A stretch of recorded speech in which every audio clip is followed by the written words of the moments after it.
নমস্কার সকলকে। গান নিয়ে বসেছিলাম, কিন্তু এই এইমস বিষয় নিয়ে যে চর্চা চলছে তা না বলে পারছি না। কারণ গতকাল থেকে শুনছি যে এইমস নাকি আবার রায়গঞ্জের বাইরে হতে চলেছে।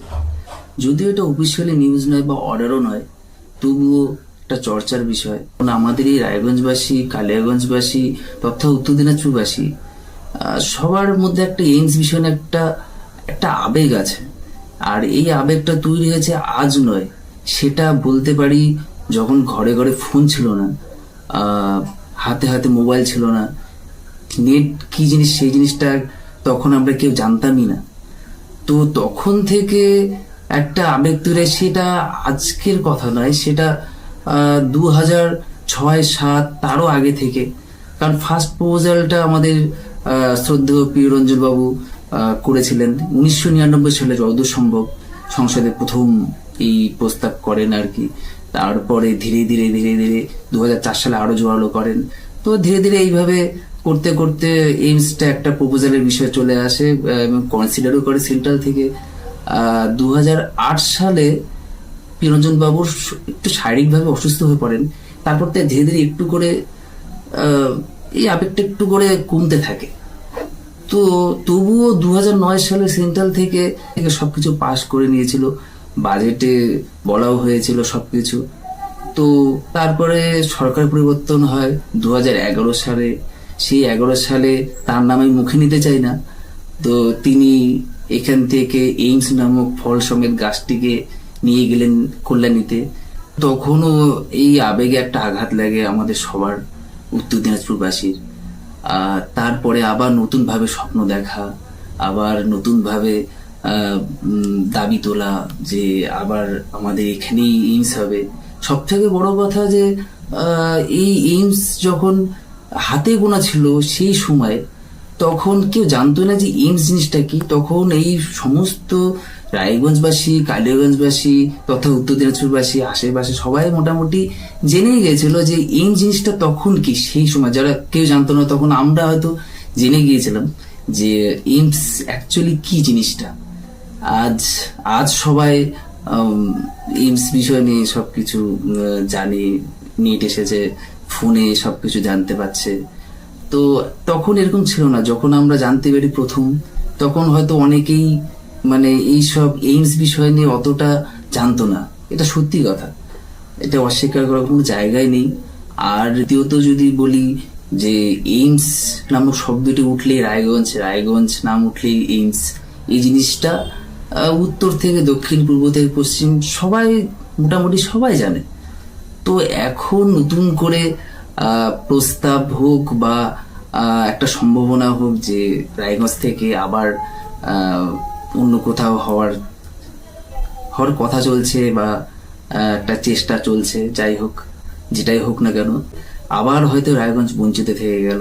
এই যেটা স্বপ্ন ছিল আর সম্ভব হবে কিনা বলতে পারছি না, যেটা বিবেচ্য বিষয়ের মধ্যে পড়ছে।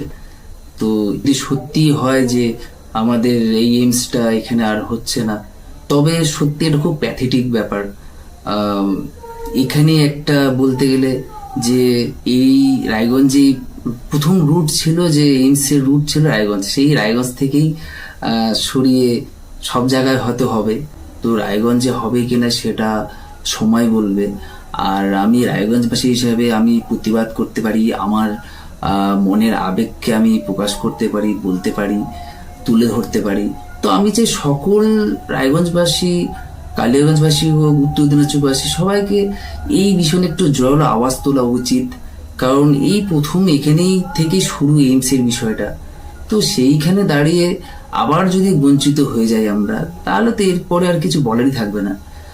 আর আমি মাননীয় শুভেন্দু বাবুকে যতদূর জানি, যতটুকু চিনি, সেখানে দাঁড়িয়ে বলতে পারি যে উনি যা বলেন, উনি যা একবার দেখে নেন, উনি যা একবার মনস্থির করে নেন যে আমি এইটা করব, তো সেটা করেন।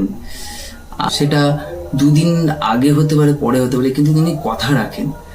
আর তিনিও ভালো করে জানেন, কেন্দ্রমন্ত্রীরাও সবাই ভালো করে জানে যে এই রায়গঞ্জে একটা এইমস এর বিষয় ব্যাপারটা যেটা। তো সেখানে দাঁড়িয়ে বলতে পারি যে শুভেন্দুবাবু হয়তো আমাদের কথা রাখবেন, কারণ ওনার একটা স্পেশালিটি আছে যে উনি গড গিফটেড একটা মেমোরি পেয়েছেন, কারণ তার মেমোরি খুব স্ট্রং। মানে উনি যা হয়েছে বিগত বছরে হয়তো আমরা অনেক কিছু ভুলে গেছি, উনি ভোলার লোক নন, এতটুকু আমি 99% বলতে পারি। তো আমার মনে হয় যে সুন্দর ব্যাপারটা দেখবেন। আর আমি আমার মতো করে বলেছি, আমাকে সমর্থনও করতে পারেন সবাই, আবার নিজের মতো করে মত প্রকাশ করতে পারেন যে কোনো মাধ্যমে, সেটা আপনাদের নিজেদের মতো করে। কিন্তু তবুও বলুন, সবাই আওয়াজ তুলুন, দাবি তুলুন।